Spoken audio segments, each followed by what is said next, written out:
മഴക്കാലത്ത് RCB ഒക്കെ കൂടുതലായിട്ട് ട്രിപ്പ് ആവുന്നുണ്ടാവും. അതിന് പ്രധാന കാരണം എന്ന് വെച്ച് കഴിഞ്ഞാൽ നമ്മുടെ ഔട്ട്സൈഡിൽ മഴ കൊള്ളുന്ന ഫിറ്റിങ്സ് ഉണ്ടെങ്കിൽ, ലൈറ്റുകൾ ഉണ്ടെങ്കിൽ, ആ ലൈറ്റുകൾ കംപ്ലൈൻ്റ് ആണെങ്കിൽ പെട്ടെന്ന് തന്നെ ഈ ട്രിപ്പിംഗ് സംഭവിക്കും.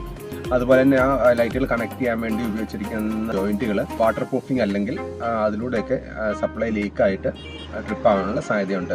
അപ്പോൾ ഞാൻ വരച്ചിരിക്കുന്ന വയറുകൾ ക്വാളിറ്റി കുറവുള്ളതാണെങ്കിൽ, ഇൻസുലേഷൻ കുറവുള്ളതാണെങ്കിൽ സപ്ലൈ ലീക്ക് ആവാനും ട്രിപ്പ് ആവാനും ഒക്കെ ഉള്ള സാധ്യത. അതുപോലെ നമ്മുടെ ഭിത്തികൾ നനയുന്നുണ്ടെങ്കിൽ ആ നനയുന്ന ഭാഗത്തുള്ള വയറുകൾക്ക് ഇൻസുലേഷൻ കുറവാണെങ്കിൽ, അവിടെ ജോയിൻറ്റുകൾ ഉണ്ടെങ്കിൽ, അവിടെ ഫിറ്റിങ്സുകൾ കംപ്ലൈൻ്റ് ആയിട്ടിരിക്കുകയാണെങ്കിലൊക്കെ ഇത്തരം ട്രിപ്പിങ്ങുകൾ കൂടുതലായിട്ട് സംഭവിക്കാം.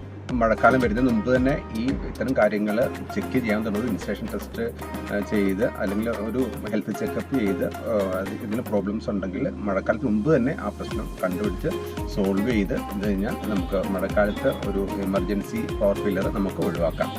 ഞാൻ രൂപേഷ് പതാൽ, വയറിംഗ് സൊല്യൂഷൻ എക്സ്പേർട്ടാണ്. ഇത്തരത്തിൽ എന്തെങ്കിലും കൺസേൺ ഉണ്ടെങ്കിൽ കമൻറ്റ് ചെയ്യൂ.